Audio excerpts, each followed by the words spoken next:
Service wire ಕಳ್ಳತನ ಮಾಡುವ ವೇಳೆ ರೆಡ್ ಹ್ಯಾಂಡ್ ಆಗಿ ಸಿಕ್ಕಿಬಿದ್ದ ಕಳ್ಳನಿಗೆ ಮಿಲ್ ಸಿಬ್ಬಂದಿ ಹಾಗೂ ಸಾರ್ವಜನಿಕರು ಥಳಿಸಿರುವ ಘಟನೆ ಗದಗದಲ್ಲಿ ನಡೆದಿದೆ.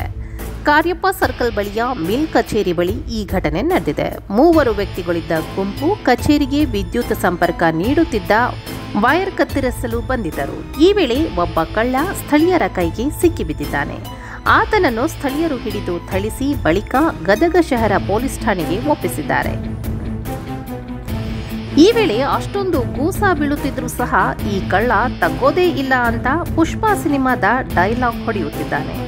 ಇದರಿಂದ ಮತ್ತಷ್ಟು ಕೋಪಗೊಂಡ ಜನರು ಹಿಗ್ಗಾಮುಗ್ಗ ಕೂಸ ನೀಡಿದ್ದಾರೆ. ಈತನೊಂದಿಗೆ ಇದ್ದ ಇಬ್ಬರು ಕೂಡ ಹಲವು ದಿನಗಳಿಂದ ನಗರದ ವಿವಿಧ ಪ್ರದೇಶಗಳಲ್ಲಿ ವಿದ್ಯುತ್ ವೈರ್, ಜೆಸಿಬಿ ಭಾಗಗಳು, ಬ್ಯಾಟರಿ ಮುಂತಾದ ವಸ್ತುಗಳನ್ನು ಕದಿಯುತ್ತಿದ್ದ ಬಗ್ಗೆ ಮಾಹಿತಿ ಲಭ್ಯವಾಗಿದೆ. ವೈರ್ಗಳನ್ನು ಸುಟ್ಟು ಉಳಿದ ತಂತಿಗಳನ್ನು ತೂಕದಂತೆ ಮಾರಾಟ ಮಾಡುವ ಮೂಲಕ ಹಣ ಸಂಪಾದಿಸುತ್ತಿದ್ದರು ಎನ್ನಲಾಗಿದೆ. ಇದಲ್ಲದೆ ಗದಗ ನಗರದ ಹಲವು ಮನೆಗಳು, ಪೆಟ್ರೋಲ್ ಬಂಕ್ಗಳು ಹಾಗೂ ಅಂಗಡಿಗಳಲ್ಲೂ ಇತ್ತೀಚೆಗೆ ಕಳ್ಳತನಗಳು ನಡೆದಿದ್ದವು. ಸ್ಥಳೀಯರು ಈ ಕಳ್ಳರ ಹಾವಳಿಯಿಂದ ಬೇಸತ್ತಿದ್ದು ಕಳ್ಳರನ್ನು ಶೀಘ್ರವೇ ಪತ್ತೆ ಹಚ್ಚಬೇಕೆಂದು ಪೊಲೀಸರಿಗೆ ಒತ್ತಾಯಿಸಿದ್ದರು. ಪೊಲೀಸರು ಪ್ರಕರಣ ದಾಖಲಿಸಿಕೊಂಡು ಮುಂದಿನ ಕ್ರಮ ಕೈಗೊಂಡಿದ್ದಾರೆ.